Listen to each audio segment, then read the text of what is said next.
어머니, 지금 뭐 하시는 거예요? 장미라의 날카로운 목소리가 카페 스타일 거실을 찢었다. 부엌에서 풍겨오는 구수한 된장국 냄새에 얼굴을 찌푸린 채 그녀는 휴대폰 카메라를 든 손을 떨며 분노를 삼켰다. 촬영 중이라고 몇 번을 말씀드렸잖아요. 지금 라이브 방송 중인데. 거실에는 고급 조명이 흰색 소파와 대리석 테이블을 환하게 비추고 있었다. 스마트폰 화면 속 실시간 댓글창에는 언니 집 너무 예뻐요. 인테리어 센스 미쳤다. 라는 찬사들이 쏟아지고 있었지만 이제 그 모든 게 물거품이 될 판이었다. 강설아는 낡은 앞치마를 두른 채 가스레인지 앞에 서 있었다. 71세의 그녀 손에는 해진 붉은 공책과 낡은 타자기 리본이 들려 있었다.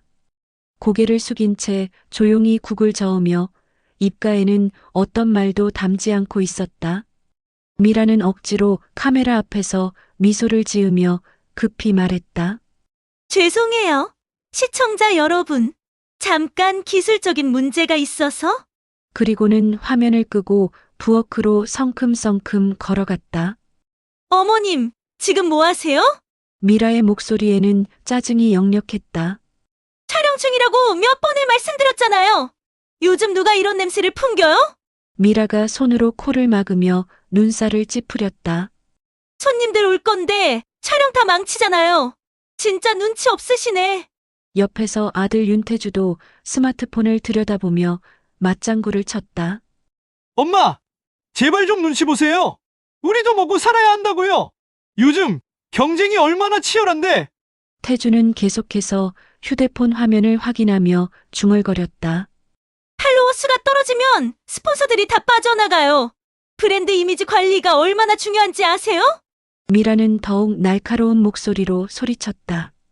이 집에서 나가세요. 어머님 때문에 우리 모든 게 망가져요. 순간 설아의 손에서 낡은 붉은 공책이 바닥에 떨어졌다. 툭 하는 둔탁한 소리와 함께 공책이 대리석 바닥에 미끄러져 갔다. 해진 표지 모서리에는 은색으로 된 작은 각인이 희미하게 빛났다. S, H, 미라는 비웃듯 그 공책을 발끝으로 건드렸다. 이런 쓰레기 같은 공책은 좀 치우세요. 보기만 해도 지저분해. 설아는 천천히 몸을 굽혀 공책을 주워들었다.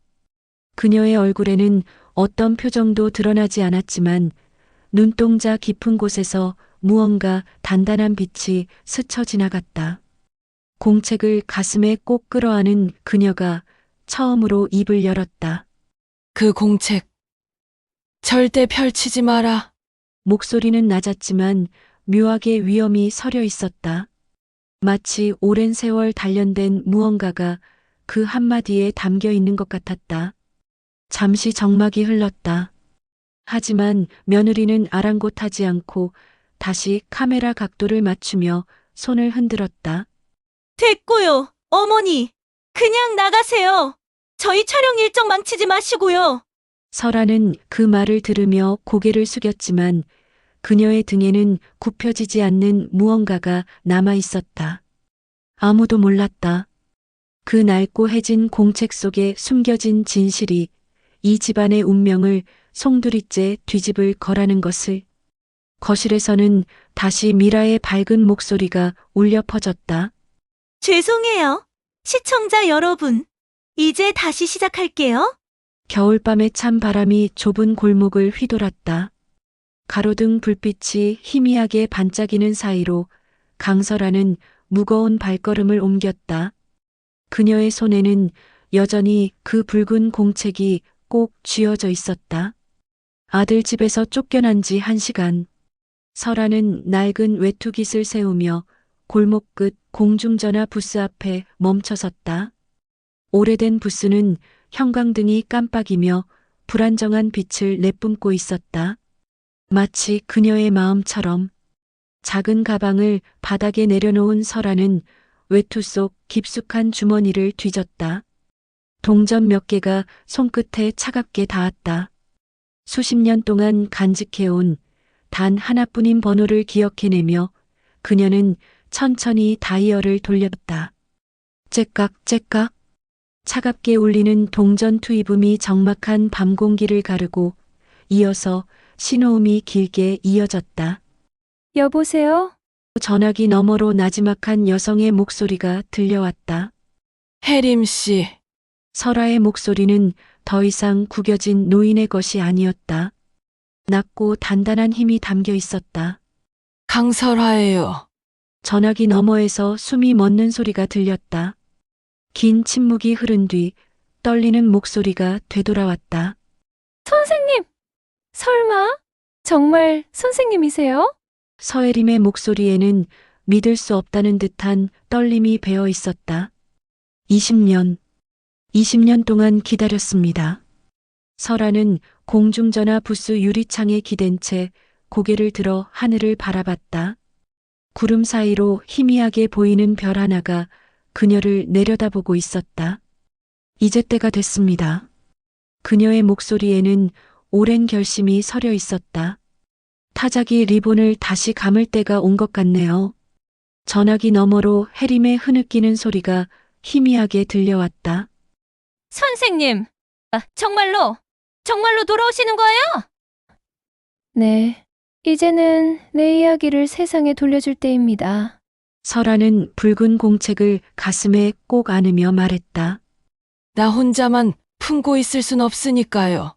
일반인은 출입할 수 없는 특별 보관소. 서혜림 이사장은 떨리는 손으로 오래된 열쇠를 꺼내 무거운 철문을 열었다. 철문이 열리자 희미한 조명이 자동으로 켜졌다. 그 안에는 마치 보물창고 같은 공간이 펼쳐져 있었다. 벽면을 가득 채운 서가에는 수백 권의 초판본들이 정갈하게 꽂혀 있었다. 각각에는 작은 명패가 붙어 있었다. 설아강 1집 마이너스 초판 1쇄, 설아강 5집 마이너스 개정판, 설아강 전집 마이너스 특별 한정판. 서가 중앙에는 오래된 나무 책상이 하나 놓여 있었다. 그 위에는 낡은 타자기가 마치 성물처럼 자리 잡고 있었다. 타자기 옆에는 밀봉된 원고 상자들이 높이 쌓여 있었고 각 상자마다 미발표 작품, 초고, 원본, 친필 수정본이라는 라벨이 붙어 있었다. 혜림은 타자기 앞에 조심스럽게 앉았다. 오래된 서랍을 열자 새 리본이 정성스럽게 포장되어 나타났다. 20년 동안 먼지 하나 앉지 않게 관리해온 것들이었다. 선생님, 혜림의 눈가에 눈물이 맺혔다. 정말로 이 순간이 올 줄 몰랐어요. 그녀는 벽면의 액자를 바라봤다. 그 안에는 첫 작품이 실린 문해지가 보관되어 있었다. 필명 설아강으로 등단했던 그날의 원고. 손글씨로 정성스럽게 쓰인 원고지 가장자리에는 작은 글씨로 이렇게 적혀 있었다. 이 글이 누군가의 마음에 작은 위로가 되기를. 마이너스 강설아. 혜림은 타자기 리본을 조심스럽게 교체하기 시작했다. 오래된 검은 리본을 제거하고 새 것으로 갈아 끼우는 그 과정이 마치 의식처럼 느껴졌다. 딸깍. 리본이 제자리에 맞춰지는 소리. 이제 정말 시작이군요. 혜림이 타자기 건반을 살짝 눌러보며 중얼거렸다. 또렷한 활자가 종이 위에 찍혔다. 벽면의 시계는 밤 11시를 가리키고 있었다.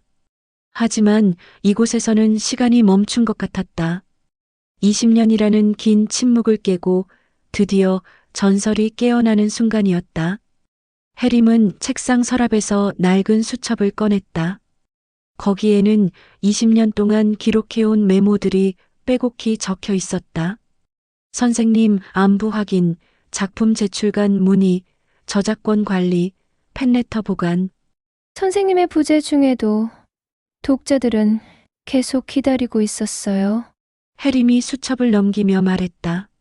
매년 수백 통의 편지가 도착했습니다. 언제 새 작품을 볼 수 있냐고 안녕하신지 궁금하다고. 그녀는 벽면의 또 다른 보관함을 열었다. 그 안에는 독자들이 보낸 편지들이 연도별로 정리되어 있었다.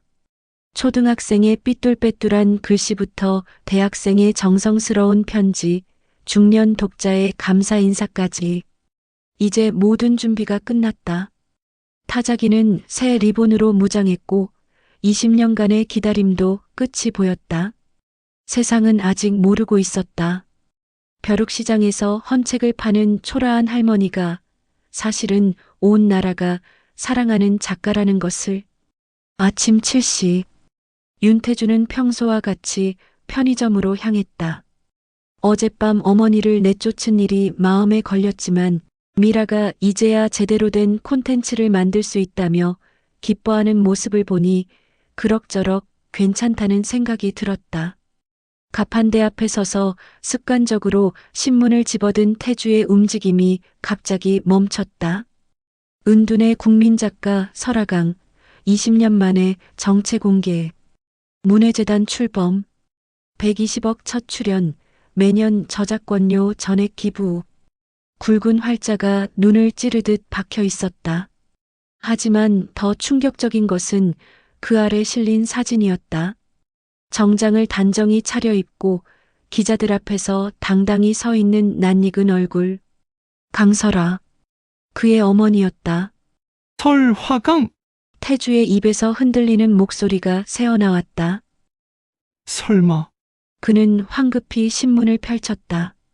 일면 전체가 설화강 특집으로 도배되어 있었다.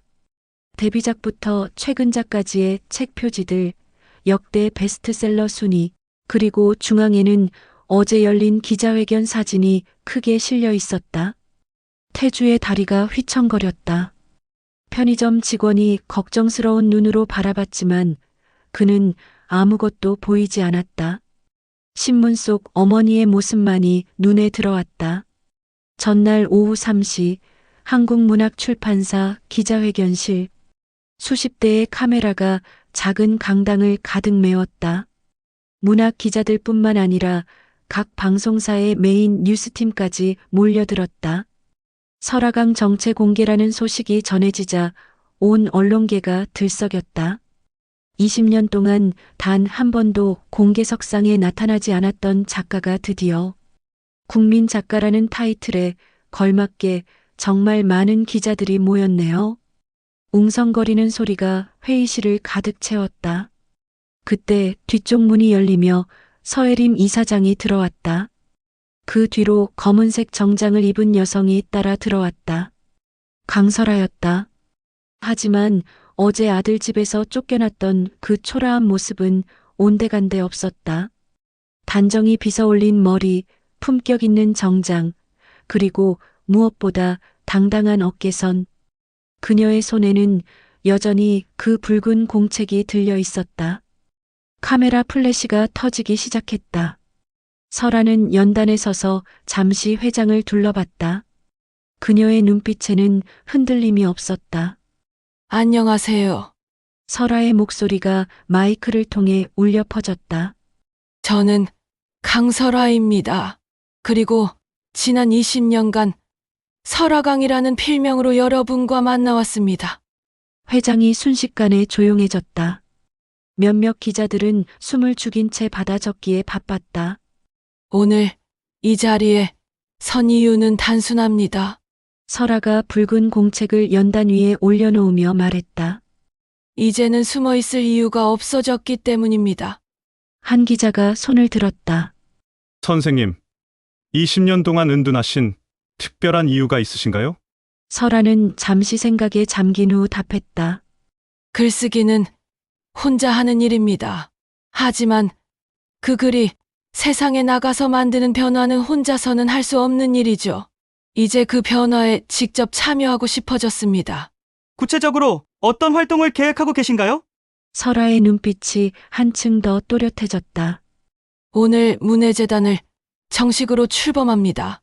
첫 출연금 120억 원, 그리고 앞으로 제가 받는 모든 저작권료를 전액 기부하겠습니다.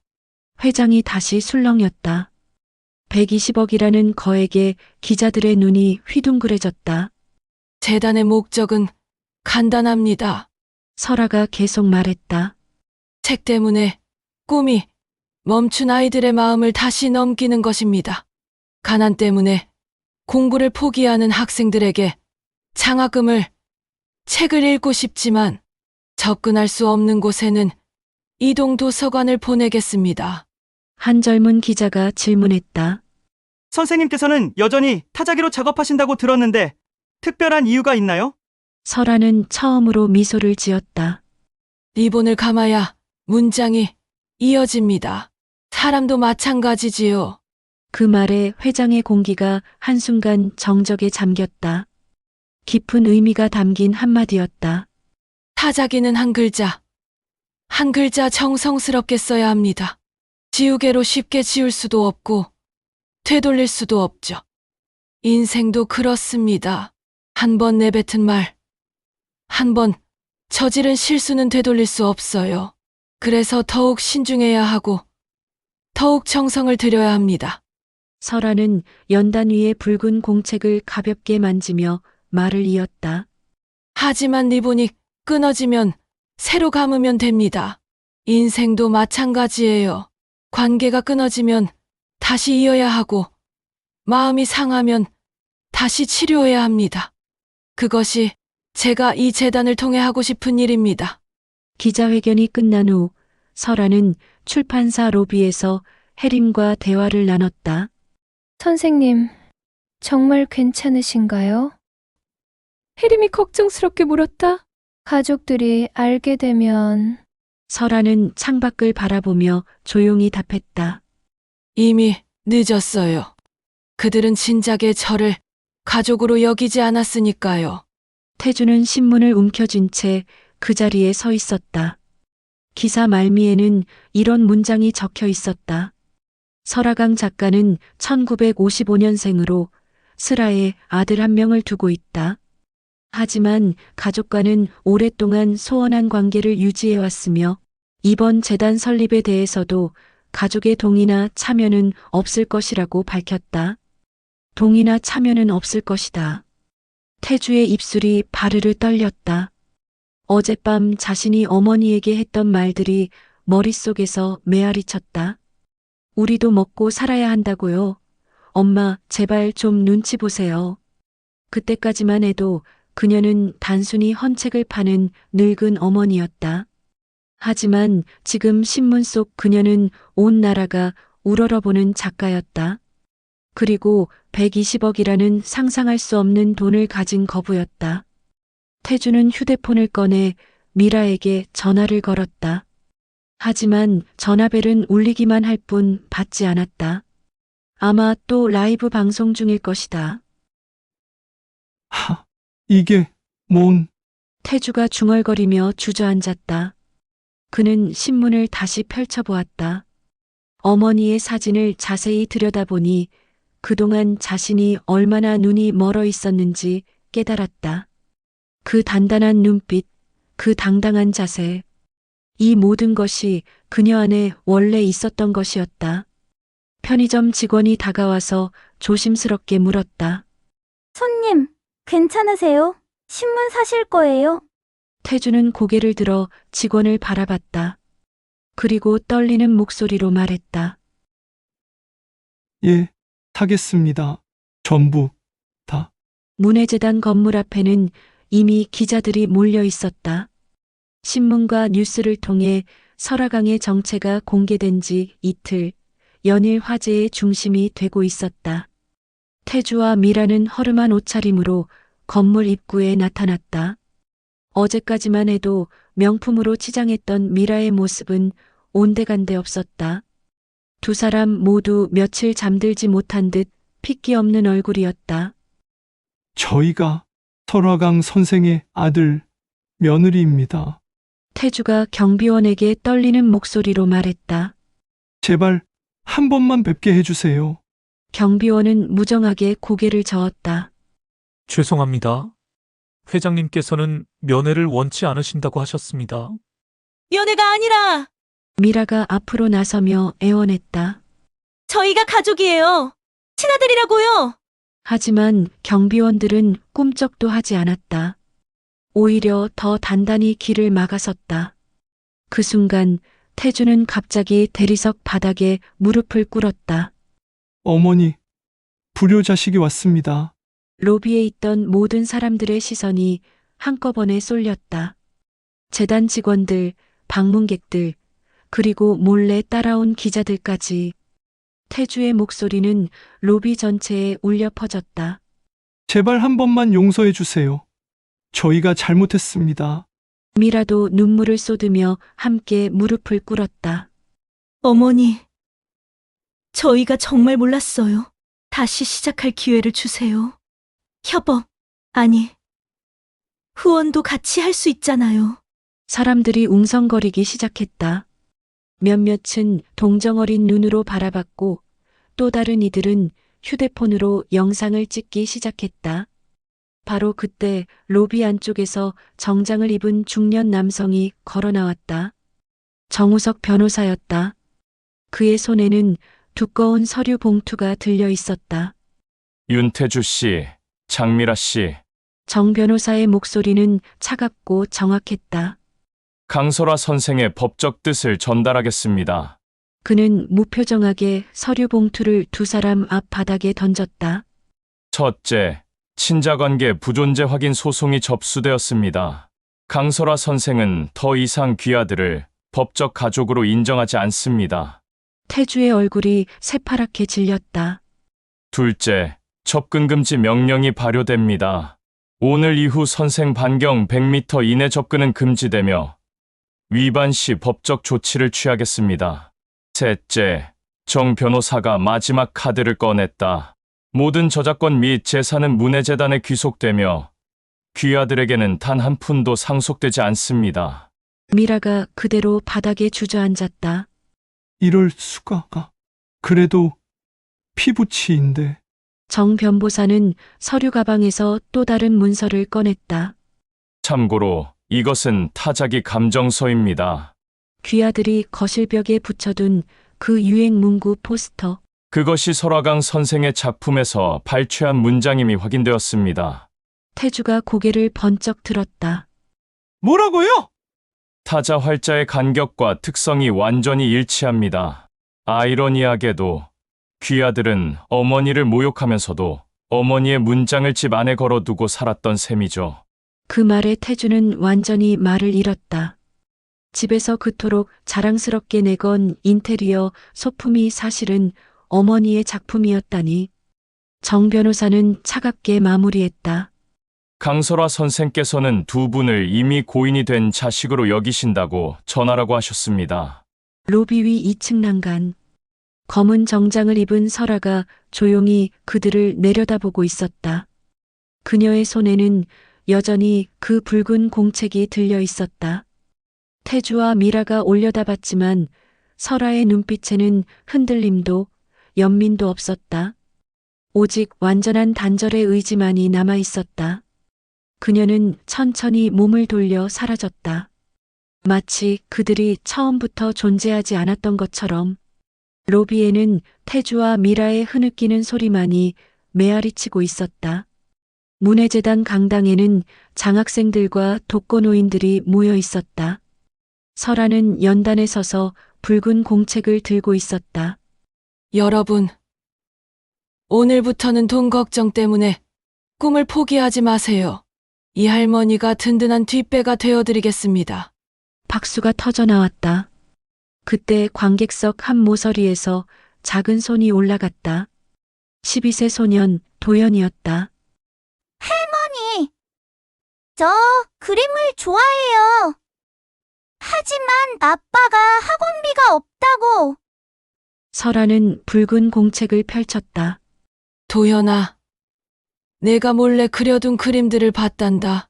공책 속에는 연필로 그린 세밀한 스케치들이 가득했다. 나무, 새, 사람들의 표정. 12세 아이가 그렸다고는 믿기 어려울 정도로 섬세한 작품들이었다. 내 재능은 세상에 꼭 필요해. 그래서 문해재단의 첫 번째 장학생은 윤도영 군입니다. 강당이 환호로 터져나갔다. 도연이 무대로 올라가자 설아는 그의 어깨에 손을 올렸다. 도연아, 가족이라는 건 피로만 이어지는 게 아니야. 서로를 이해하고 사랑할 때 진짜 가족이 되는 거란다. 도연의 눈에 눈물이 맺혔다. 할머니, 미안해요. 너는 잘못한 게 없어. 이제부터 새로 시작하는 거야. 설아는 관객들을 바라보며 말했다. 놀랍게도 나를 버리던 집에서도 문장이 자랐고 그림이 자랐습니다.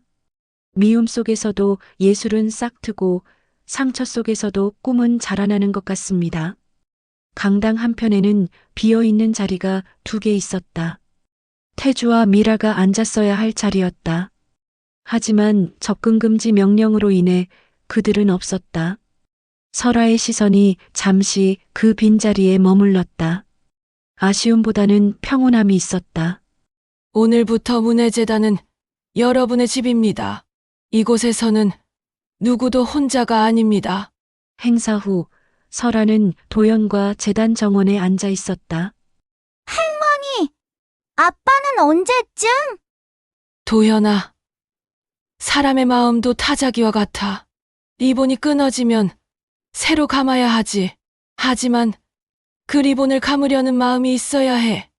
도연이 고개를 끄덕였다. 할머니와 손자는 새로운 내일을 약속했다.